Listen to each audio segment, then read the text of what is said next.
Salam alaikum wa rahmatullah, j'espère que vous allez bien.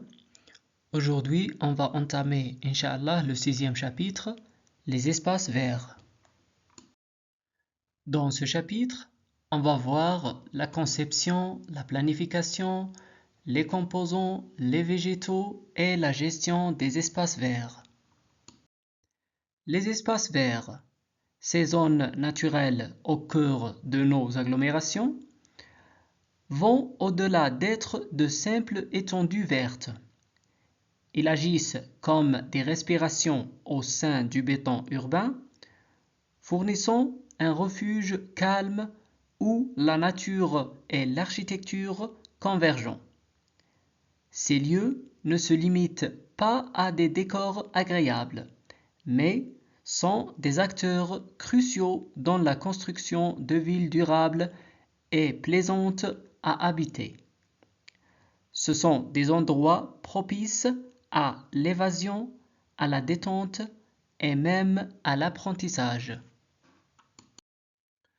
Dans cette exploration des espaces verts, nous plongerons dans l'art et la science de leur conception, gestion et entretien.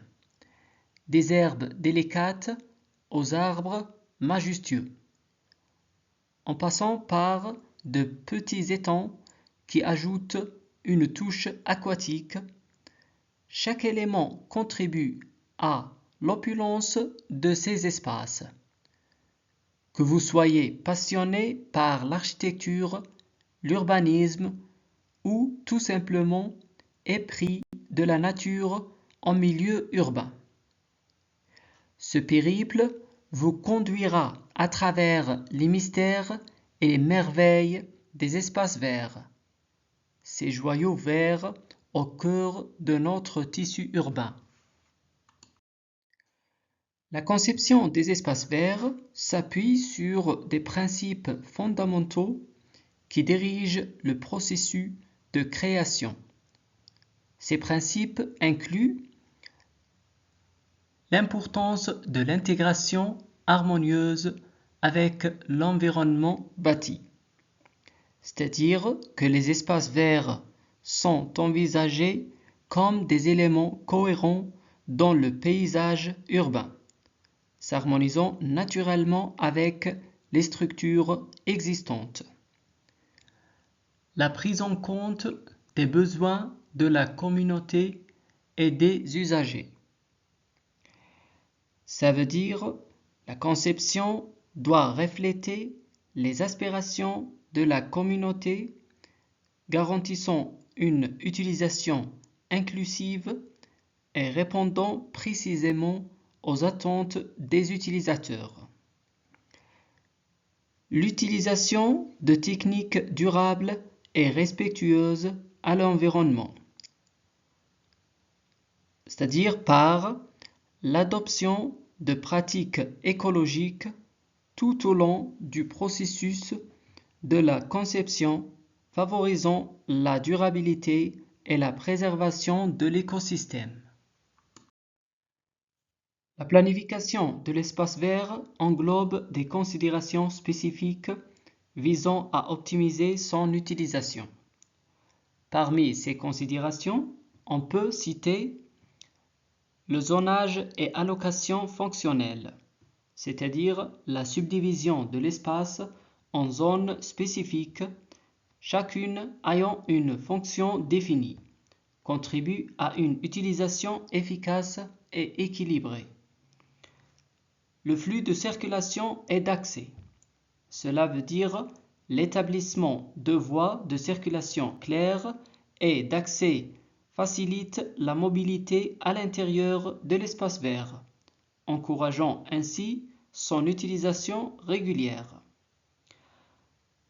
L'intégration de caractéristiques spécifiques liées à l'architecture, c'est-à-dire en intégrant des éléments architecturaux spécifiques, tels que des structures ou des designs.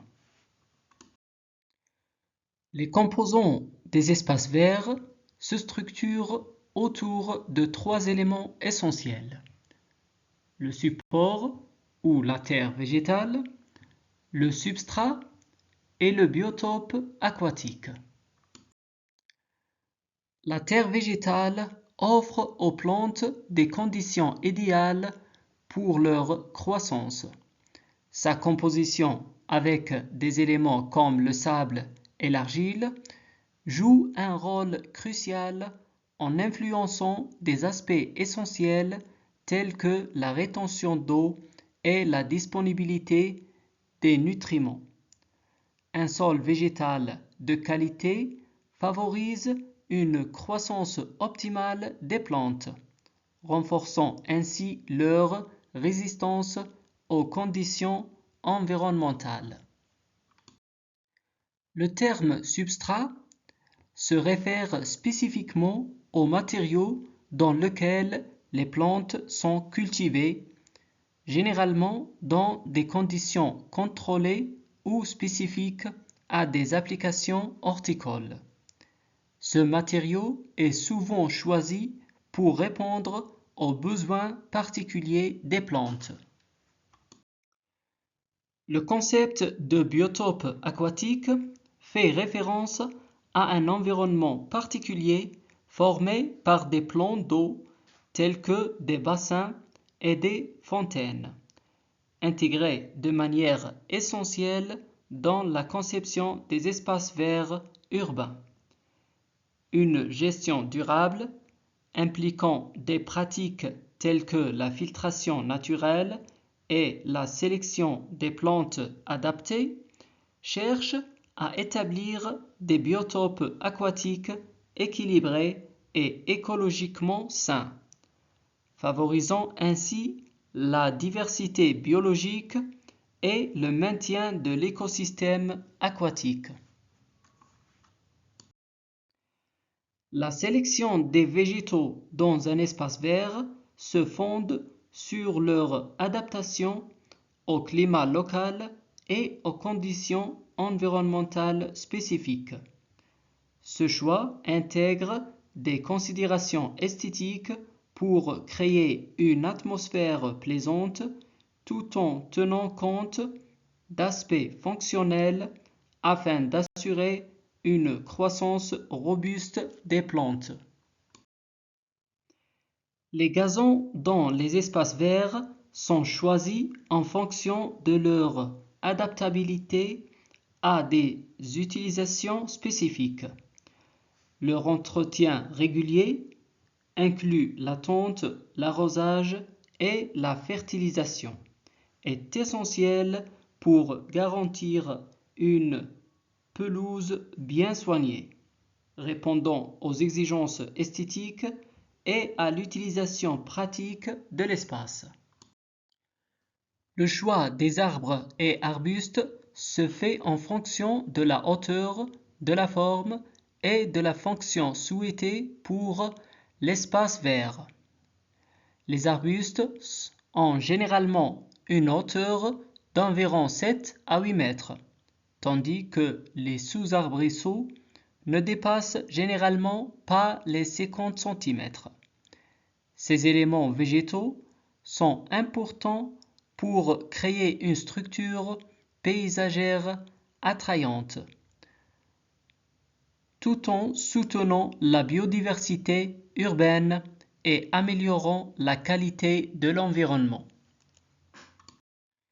L'espace vert accroît sa diversité esthétique en intégrant d'autres variétés telles que les fleurs, les plantes vivaces et les plantes ornementales. L'utilisation des plantes indigènes apporte une touche écologique, encourageant la biodiversité locale et s'adaptant naturellement aux conditions particulières de la région. Ces sélections améliorent l'expérience des utilisateurs et offrent des couleurs, des parfums et une variété visuelle à l'environnement verdoyant. La gestion de la croissance des végétaux implique une étude approfondie des éléments qui impactent leur développement. Des méthodes de gestion spécifiques sont ensuite appliquées pour encourager une croissance optimale en considérant des facteurs tels que la lumière, l'arrosage et les nutriments du sol. La protection contre les maladies et les parasites. L'identification des principales menaces, qu'elles soient liées à des maladies ou à des parasites, est essentielle pour la santé des espaces verts.